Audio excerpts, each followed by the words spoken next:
Like you mentioned, Yasu, the target bans here is going to be very important, especially against Umbrella Squad. They have this great strategy of putting an assassin in the mid lane in the hands of Troublemaker. That is something that isn't too foreign in the world of MOBAs, but it's a bit fresh in the minds of the Mobile Legends community. We'll see if they can try and use that to really shut down the whole rotations in the mid lane from the side of KBG. Well, Gideon, we have actually seen Team KBG come after one short break to be a totally different, like in terms of mindset, they were totally different team. So after having a day break, do you think that KBG have prepared enough for Team Umbrella Squad? I think they're going to have a more refined draft this time around. Immediately, I'm seeing that the Matilda is going to get picked up, and I'm presently quite happy. It's like, yes, yes, first pick. Oh, but I think that there's a lot of supports having attention here at the wildcard, right? There's a lot of supports for sure. I mean, in day one, you're already hyping up the hospital meta, Yasu, and we're seeing it a lot here. This healing is still such a big value pick, especially when the teams want to go and just brawl like this. Having the ability to just regen back up after a huge fight, and especially for Umbrella Squad right here, it's not just the healing, it's also the mobility. The Matilda can be played defensively but also aggressively. And if Troublemaker is on an assassin, then the presence of that guiding wind could be something that throws the whole strategy of KBG into the wind.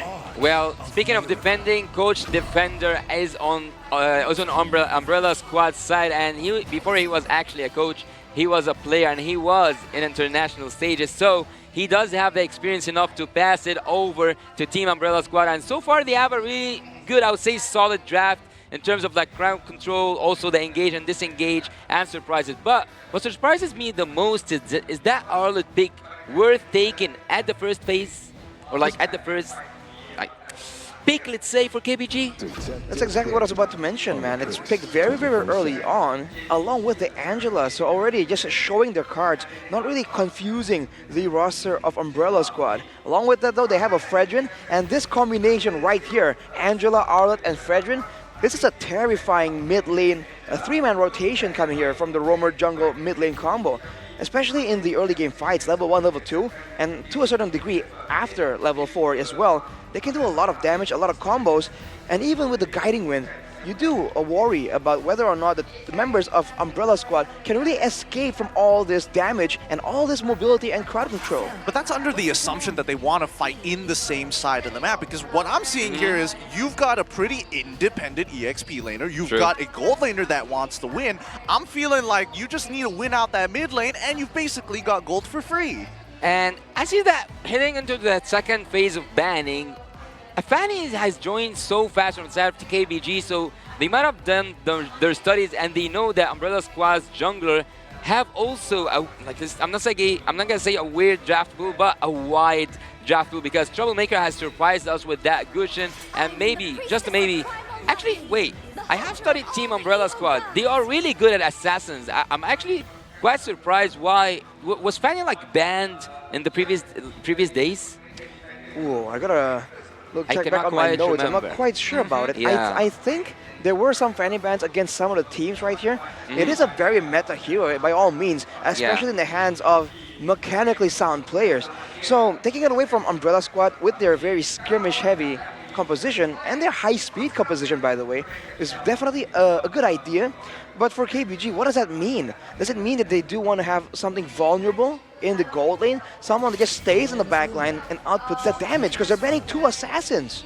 Well, Mar is a really great player in terms of assassins, and that was what I was actually talking about. Actually, there are some fans supporting Team Umbrella Squad here in the audience, and look, yeah, they are just pointing that out. We are here to fully support Team Umbrella Squad. KBG on the other side, I would say that they have done their homework, because Lancelot and Fanny were some of these picks that Marl made the EECA struggle with. Yeah, no, honestly, I think they've done some really good work here, especially being on the red side of this draft, right? It's still very, very flexible. You don't know where exactly they're going to be putting a lot of their resources into. It doesn't really give a spearhead, an obvious spearhead to Umbrella Squad. Ooh, but an Aerithal ban comes in through for Umbrella Squad. So they're concerned about the aggression, but also that combo, man. The high-speed maneuverability. With the Yuzong, the Aerithal does come to mind. But I do feel like with all the tools that they have, the Irithel is slightly weaker here in terms of damage output. So it's a good respect ban. So I feel like for Umbrella Squad, taking that away kind of locks KBG into something less meta, you know, something that can't really hardcore carry. Unless they really want to go for that carry pick, which is something that could... Oh. Well, TAA for a reason. just like that, man. They go for the carry pick, but I was about to say it's dangerous against this team that is so good at finding holes in your defense, in your positioning to find that backline. Yeah, man, that's crazy how many times you get that picks correct, because ever since I've been actually sharing the desk with Arashi, every time he says something, it just happens. Maybe after casting, he can be a really good coach. So Team KBG have done and have took that carry away, but I was actually mentioning something earlier on in the tournament. After seeing an Angela, I always expect to see either a Claude or an Irithel. So if it wasn't a target ban, I think it was a ban to prevent something really, really dangerous and strong from the side of Team KBG. It's a tough call on this one because, again, I know Castle is very comfortable on this Terizla overall. I think Umbrella Squad are playing to their strengths. Wow. Okay, so tanks were going to be a problem. No worries, we got an Ultra Scaler here as well in the mid lane. Wow. We haven't seen Lunox in a while as well. Are we all the way past that 50 hero mark, 50 unique hero mark? I think we are. We should. Or we should be very, very close. But the Lunox, man, it's a very deceptive, strong early game, and against what is possibly an Angela in the mid lane, it's going to win out in the wave clear, it's going to win out in the trading as well. And with a Mathilda Martis, it doesn't really lose out against the Fredrin and the Arlott combo, but maybe they're going to wait till level 4, right? Because they're going to require the Chaos Order to really shred down all these tanky heroes. Well, I think that the damage output from the side of Team Umbrella Squad is really good in terms of everything, and here joins like, let's say a traditional pick in terms of XP, and we will see Yu Zhong. But here comes the change. Oh wait, there's a lot of changes. Actually, right now, Angela has been the mage, and Arlott is the roamer, right? Yes, since the beginning, I was assuming the Arlott is going to be a roamer, because in the EXP lane, it's great, but it's a bit too immobile, in my opinion, right? You lose out in the macro pressure. So I was always assuming that in this really early game meta, I was saying earlier, it's going to be a Fredrin, Arlott, Angela combo going on in the mid lane. So the Yu Zhong was left open. And that Terizla and Yu Zhong matchup is a bit of a skill matchup, but that's definitely a problem for the side of Umbrella Squad. But to be honest, they don't really have that vulnerable backline anyways. The Lunox and the Brody can come in aggressively with the rest of the team to try and go for that all-out team fight. As the dawn breaks and as the land of fashion, actually, the land of competitiveness and dreams welcome you to its first match of the day, where two giant teams will take us on a marvelous journey. Fasten your seatbelts. It's gonna be an exciting ride. It sure is, Yasu. We got Umbrella Squad on the blue side up against KBG on the red side. Now, Arashi, I'm curious to know here. The early game, as we know, coming in from Umbrella Squad, is going to be quite devastating. What can KBG actually do to weather the storm? Well, I think, in fact, in the early game, level 1, level 2, level 3, KBG has a bit of an inherent advantage. Afterwards, though, level 4, that's where the Lunox damage potential combined with the Martis execute, right? The Martis reset on the decimation. That is something that Keep-Best Gaming have to really prevent, because the problem is they're all close range, right? They gotta stay together, and if they really mess up, they can fall victim to the multiple resets. So the hard guard placement also needs to be on point. If you take a look at the emblems right here, basic emblems for the Angela and the carry. They want to just weather out the early game, have all those resources to really just support the team whenever it's required. Ooh, is that first blood? No, he's not going to get first blood just yet, but it is very close. However, on Bob's side, we might see first blood here as they're getting dive. Decimate coming in from Marl. Quick, easy dive. Tides looking to look for maybe a trade, but they just do not have enough damage. He might end up being a victim, forcing to flicker out very early on. Black Mosh getting some good damage. The Decimate has timed out, and Tides is going to get to live thanks to it. I saw that flicker being triggered by the carry, but it wasn't enough. No, it might not just be, because Tides is still getting pressured. Very nice uses of the Vengeance to dash around, and while all of this was happening, Castle ends up dying on the top side. Simba able to pick up that kill, and he's going for a concussive blast Fredrin jungle. We haven't Wow. seen that in quite a while. It might help with the clear and the initial burst damage, but it will tank his regeneration by quite a bit, and also his movement speed, because usually we see a Quantum Charge or an Impure Rage. So for now, it's going to be a sustained game coming in from KBG. They made the first move. Yep, they've Ooh. already locked down, but Lunox is able to get on out of there using her iframe. Pulled out by the Guiding Winds. Castle losing Wait, the what? early trade has now resulted in CU coming in huge, solo killing him before he hits level 4. This turtle will fall into the hands of KBG, but they're not done with just the turtle. They want their jungle too. They want to slow down Marl. He's in the middle of everybody, forced to use that retribution. Doesn't lose anything. Nicely played by the Umbrella Squad, but KBG come up on top. Dominating that turtle area was so precise, so nice executed by Team KBG. But who do you think have the upper hand now? Because I think that the gold is still equal. So pretty equal, but getting the turtle is definitely a big win for KeepS Gaming. And this is the thing, man. Level 4, they have a lot more to work with the Martes, with the hard card available. And this Fredrin is very deceptively still meta. I do believe that it's still up there in terms of meta, for sure. The Troublemaker now having a bit of an issue here. The Lunox can function a bit like an assassin, but not just yet. She does need some more items to scale up. Well, I see that there's something happening cooking at the bot lane, but I don't think they will fully commit to it because it's a little bit hard unless there's a really proper setup. And KBG so far, I can tell you, these guys improve per game. Per game, indeed.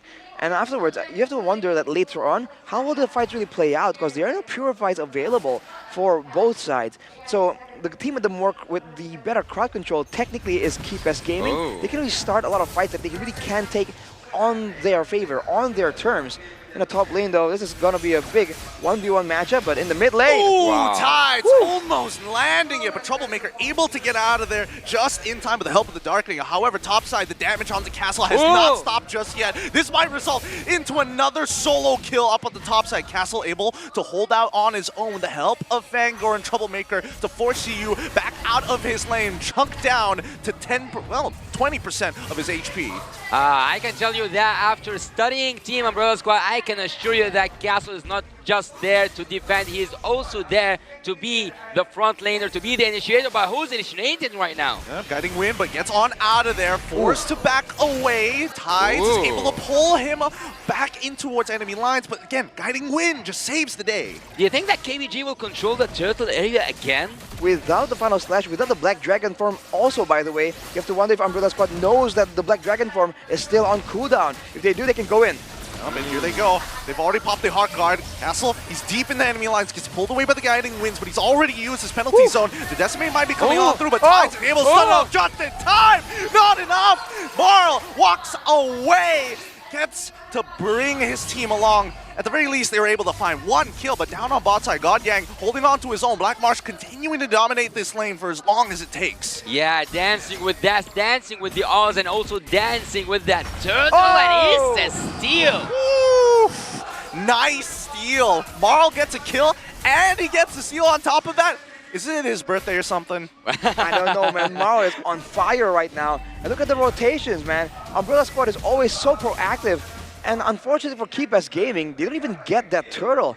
So they're not really using an Angela macro presence to really make a lot of plays happen. And they're really not saving their ultimates for the big fight at the turtle. They should be trying to play in a bit more calculated fashion.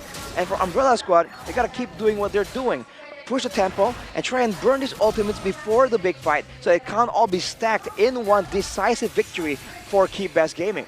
Well, trusting Castle since day one was and still Umbrella Squad's strategy, and also one of their most important points, they wait to Castle to give the order to initiate or to go back, because we are used to know that, of course, a Matilda would do that job, but Castle actually carries so much damage and carries so much of the initiations and D. Speaking of initiations, we've already gotten the ult come out of Fang Agor. Guiding Winds to pull Castle away. Matilda Airlines got to get cancelled early, but Tides decides to go back in. Penalty zone gets cancelled out in the meantime, thanks to the help of the Motor Coils, and now the Decimate is going to lock it out. Troublemaker secures the kill.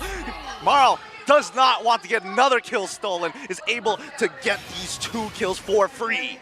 Marl, man, just going all in right here. The Martyrs pick is coming out super value for Keep Best Gaming. This is the problem. They're all close range, and for now, the Angela just isn't ahead enough. Look at this burst damage. They're going in. Wait! They dived, and now Simba might be in a lot of trouble. Gets pulled back out. He's 2 levels down. They find the kill, and they give it over to Troublemaker. Nicely done by the Umbrella Squad. As Tier 1 falls, Castle does not land the penalty zone. Tides jumps on in to instigate the fight. Brilliance also popped up. Is this an opportunity for CU to make the difference with the Black Dragon Form? Finding in the middle of 3 so far. Petrify not available. Gal already uses it. Doesn't catch anybody with Black Dragon Tail. And now CU must sustain. Tides must buy some time. And Lumu is out of there. Can't do no more with 2 kills secured by the Umbrella Squad. Marl is a maniac. This guy is just getting in and getting so up to the challenge.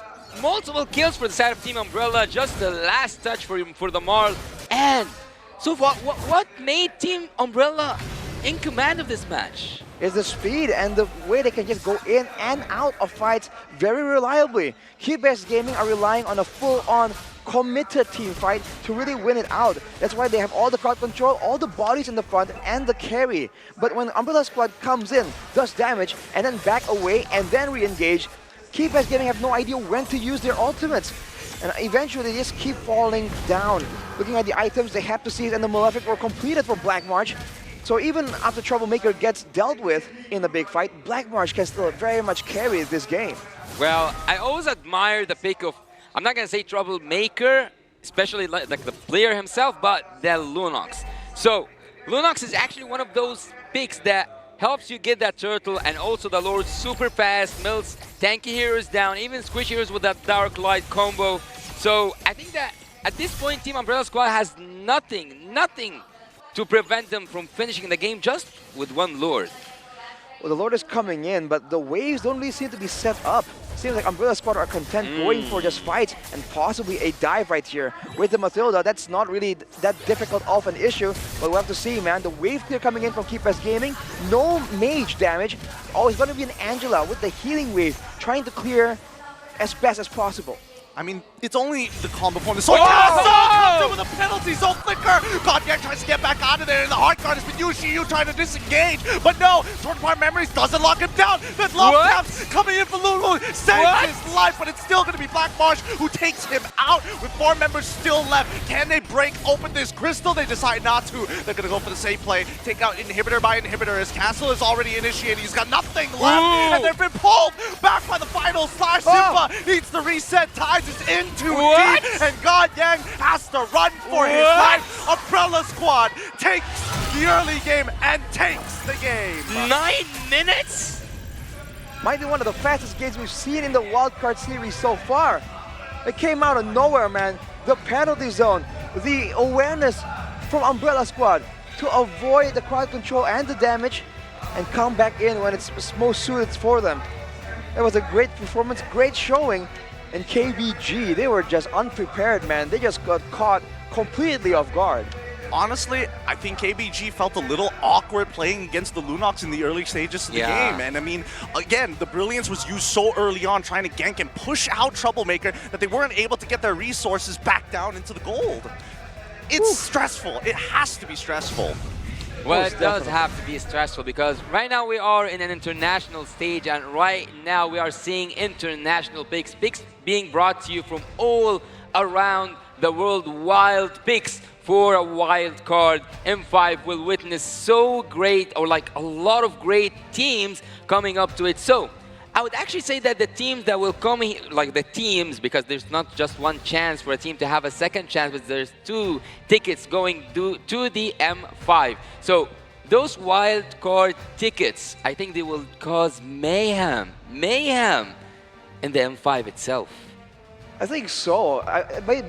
In some measure, they're going to be forced to play some meta picks, but I think the irregular picks right here can have a lot of value as well.